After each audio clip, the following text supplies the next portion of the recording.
आज हम लोग डिस्कस करने वाले हैं अपना एक नया टॉपिक जिसका नाम है conservation of forest and wild life in India. ठीक है, इस चैप्टर में हम लोग बहुत सारे टॉपिक को पढ़ चुके हैं।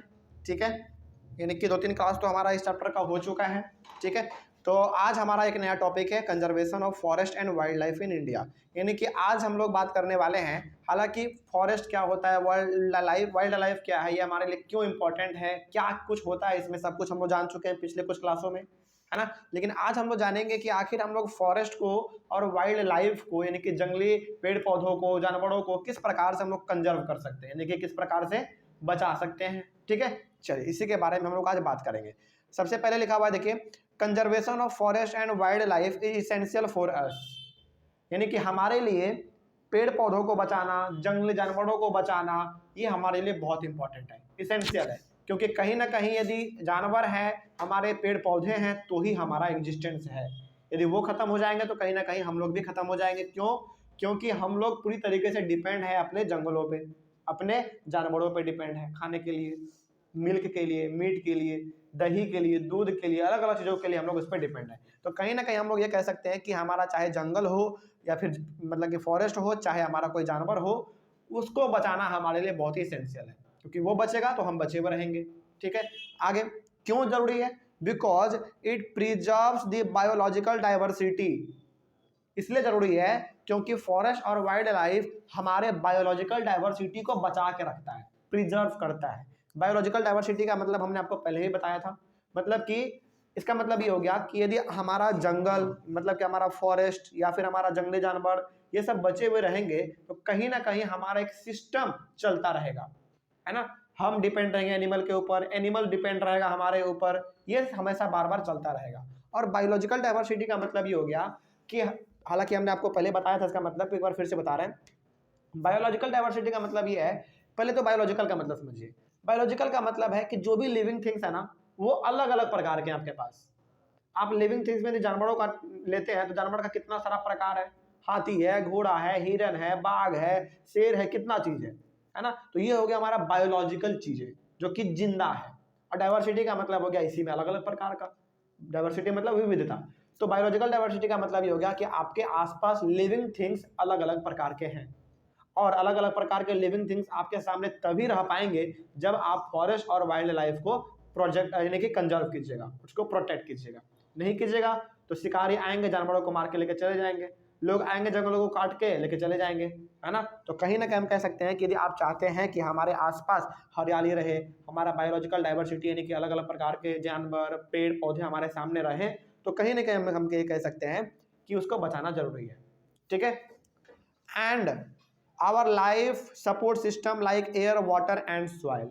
यदि आप फॉरेस्ट और वाइल्ड लाइफ को बचाते हैं, प्रिजर्व करते हैं, तो कहीं ना कहीं आप अपने लाइफ सपोर्ट सिस्टम को भी बचा रहे हैं। मतलब कि आप हवा को बचा रहे हैं, वाटर को बचा रहे हैं, सॉइल को बचा रहे हैं, है ना। ये सारा का सारा हमारा पूरी तरीके से फॉरेस्ट और वाइल्ड लाइफ से ही कनेक्टेड है। ठीक है, तो एक बार हम लोग इसको क्या समझ सकते हैं, एक बार में, if conservation of forest and wild life is essential for us, हमारे लिए जरूरी है उसको बचाना। क्यों? Because it preserves the biological diversity. पहला बात तो वो हमारे बायोलॉजिकल डाइवर्सिटी को प्रिजर्व करता है। कौन प्रिजर्व करता है?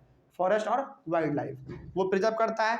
And our life support system, और वो हमारे लाइफ सपोर्ट सिस्टम को भी बचाता है। जैसे हवा को बचाएगा, पानी को बचाएगा, मिट्टी को बचाएगा, इन सभी चीजों को बर्बाद होने से, खराब होने से, पोल्यूट होने से बचाएगा। ठीक है, चलिए आगे बढ़ते हैं। उसके बाद conservation of forest and wild life is also essential for us because it preserves plants and animals for better growth of species. Plant यानी कि फॉरेस्ट और वाइल्ड लाइफ को हमारे लिए बचाना इसलिए भी जरूरी है क्योंकि अलग अलग प्रकार के एनिमल अलग अलग प्रकार के एनिमल पे डिपेंड है। मतलब कि एक एनिमल दूसरे के ऊपर डिपेंड है। तो यदि आप पूरे जानवरों को बचा रहे हैं, इसका मतलब कि आप पूरी तरीके से अपने सिस्टम को बचा रहे हैं, है ना। जैसे सपोज कीजिए कि आप हिरन को बचा रहे हैं जंगलों में, तो इसका मतलब ये हो गया कि हिरन बच रहा है, इसका मतलब कि शेर को भी आपने बचा लिया, क्योंकि शेर का पूरी तरीके से भोजन कहाँ से मिलता है? हिरन से ही मिलता है। तो हिरन को बचाने का मतलब हुआ कि आपने शेर को भी बचा लिया। तो फॉरेस्ट और वाइल्ड लाइफ को बचाने का मतलब ये भी होता है कि आप उसके ग्रोथ को बढ़ावा दे रहे हैं। जैसे यदि हिरन रहेगा ही नहीं तो शेर किसको मार के खाएगा?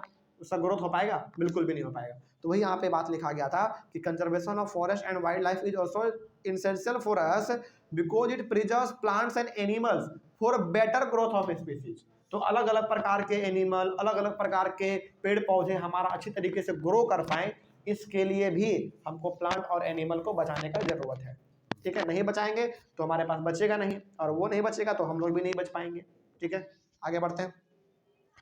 उसके बाद the Indian wild life protection act was implemented in 1972। हमारे वाइल्ड लाइफ को बचाने के लिए, यानी कि जंगली जानवरों को, जंगली पेड़ पौधों को बचाने के लिए हमारे भारत सरकार ने एक एक्ट लाया था जिसका नाम था Indian wild life protection act, जो कि कब लाया गया था? 1972 में लाया गया था। ठीक है, और इसी के तहत हमारे प्लांट को, एनिमल को बचाया जा रहा है। ठीक है, आगे बढ़ते हैं। The main aim of this act was to protect the remaining population of endangered species by banning hunting, giving legal protection to their habitats and restricting trade in wildlife। मतलब Indian wild life protection act का सबसे पहला मकसद क्या था? सबसे पहला मकसद ये था कि जो भी हमारे पास इंडेंजर्ड स्पीसीज बचे हुए हैं, इंडेंजर्ड स्पीसीज का मतलब वैसे स्पीसीज, प्लांट और एनिमल के वैसे प्रजाति जो कि अभी फिलहाल है लेकिन वो खत्म होने के कगार पे है, लगातार यदि वो और खत्म होने लगा तो पूरी तरीके से गायब ही हो जाएगा। इंडेंजर्ड स्पीसीज क्या होते हैं, अलग अलग स्पीसीज के बारे में हमने पहले पढ़ रखा है ना।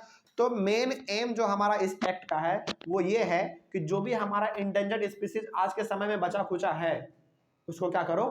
प्रोटेक्ट करो, यानी कि उसको बचाओ, यानी कि उसको पूरी तरीके से एक्सटिंक्ट होने नहीं देना है, उसको बचा के रखना है। ठीक है, ये इसका सबसे पहला एम था। अब कैसे बचाएंगे भाई आप? By banning hunting. अब हंटिंग को बैन कर दो, कोई भी जानवरों को नहीं मार पाएगा। Giving legal protection to their habitats, वो जहां पे रह रहे हैं, जानवर हो चाहे पेड़ पौधे रह रहे हो, उसको पूरी तरीके से लीगल प्रोटेक्शन दो। लीगल प्रोटेक्शन का मतलब क्या? उसको पूरी तरीके से बचाओ, कोई उसको काटे नहीं, कोई उसको मारे नहीं, है ना, ये भी हो गया। उसके बाद restricting trade in wild life. Restricting trade in wild life का मतलब क्या हो गया? कि जो भी आप जंगली जानवरों को मार के या फिर जंगली पेड़ पौधों को काट के जो आप व्यापार कर रहे हैं, ट्रेड कर रहे हैं, उसको पूरी तरीके से रोक दो, बैन कर दो। और यदि ऐसा आप करते हैं तो कहीं ना कहीं आप डायरेक्टली फॉरेस्ट और वाइल्ड लाइफ को बचा रहे हैं। ठीक है, चलिए वही बात यहाँ पे था। उसके बाद central and many state governments established national parks and wildlife sanctuaries to protect our forest and wildlife। अपने बचपन क्लास में ना वाइल्ड लाइफ सेंचुरी और नेशनल पार्क, इन सब के बारे में बहुत पढ़ा है आपने।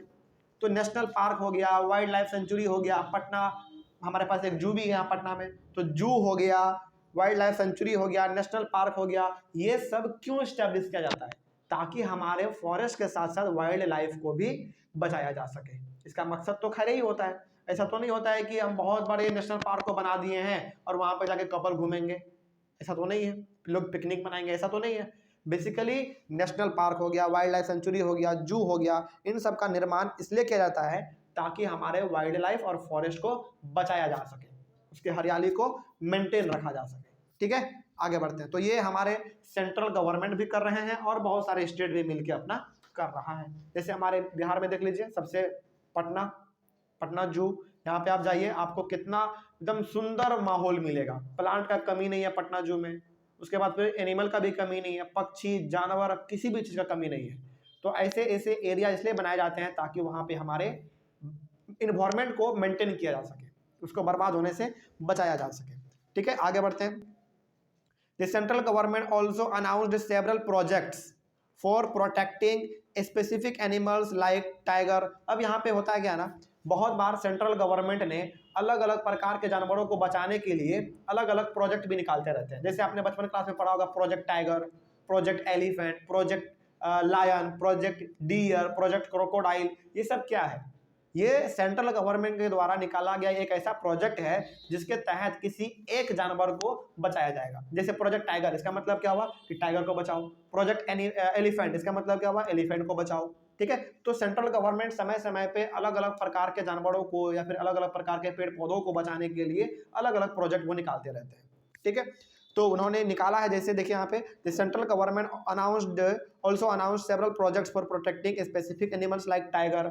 टाइगर को बचाने के लिए अलग अलग वो प्रोजेक्ट निकालते रहते हैं। One horn rhinoceros, Asiatic lion and 3 types of crocodile. Crocodile के 3 प्रकार को बचाने के लिए भी वो लोग प्रोजेक्ट निकाले थे। जैसे कौन कौन से क्रोकोडाइल है? The fresh water crocodile, salt water crocodile and घड़ियाल, है ना। यानी कि अलग अलग प्रकार के जानवरों को बचाने के लिए हमारे सेंट्रल गवर्नमेंट समय समय पर अलग अलग प्रोजेक्ट्स भी निकालते रहते हैं। ठीक है, आगे बढ़ते हैं। मतलब यहाँ पे हम लोग केवल ये पढ़ रहे हैं कि जानवरों को बचाने के लिए, पेड़ पौधों को बचाने के लिए हर संभव प्रयास किया जा रहा है, चाहे वो आदमी अपने से करे, चाहे वो सेंट्रल गवर्नमेंट करे, या फिर चाहे वो स्टेट गवर्नमेंट करे, लेकिन बचाना इसको जरूरी है।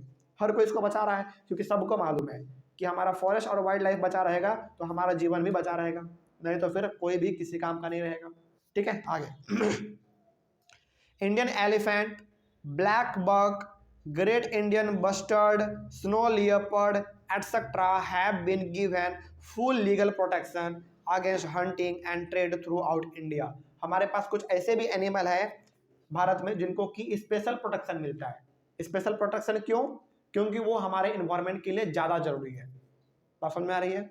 तो जैसे उसमें से हमारा कौन कौन से एनिमल है?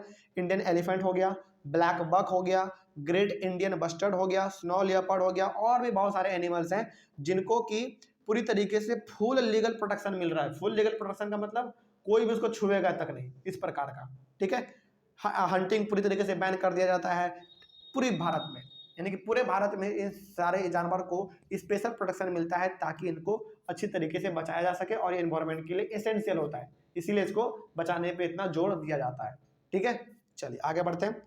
उसके बाद butterflies, moths, beetles and dragonfly also have been added to the list of protected species. तो ये हमने यहाँ पे जानवरों के बारे में अभी पढ़ा। अब हमारे पास कुछ ऐसे इंसेक्ट्स भी हैं, इंसेक्ट्स को बचाने के लिए भी अलग अलग प्रयास किए जा रहे हैं। जैसे कौन कौन से इंसेक्ट्स हैं? बटरफ्लाई है, मॉथ है, बिटल्स है, ड्रैगन फ्लाई है। इन सब को भी बचाने के लिए पूरी तरीके से एक प्रोटेक्टेड लिस्ट बनाया गया है। प्रोटेक्टेड लिस्ट एक ऐसा लिस्ट होता है जिसमें कि हमको ज़्यादा जोर देना है, ज़्यादा एफर्ट लगाना है वैसे स्पीसीज पे या फिर वैसे प्लांट पे, वैसे इंसेक्ट्स पे जिनको कि प्रोटेक्ट करना बहुत ही जरूरी है ना। आपको लग रहा होगा कि sir butterfly, moth, beetle, dragonfly इन सबको बचाने से क्या होगा? नहीं, ये भी हमारे इकोसिस्टम में एक बहुत बड़ा रोल प्ले करता है। यदि ये सब ना रहे ना तो पूरी तरीके से आपका जो मोहल्ला है वो गंदगी से पूरी तरीके से महकने लगेगा।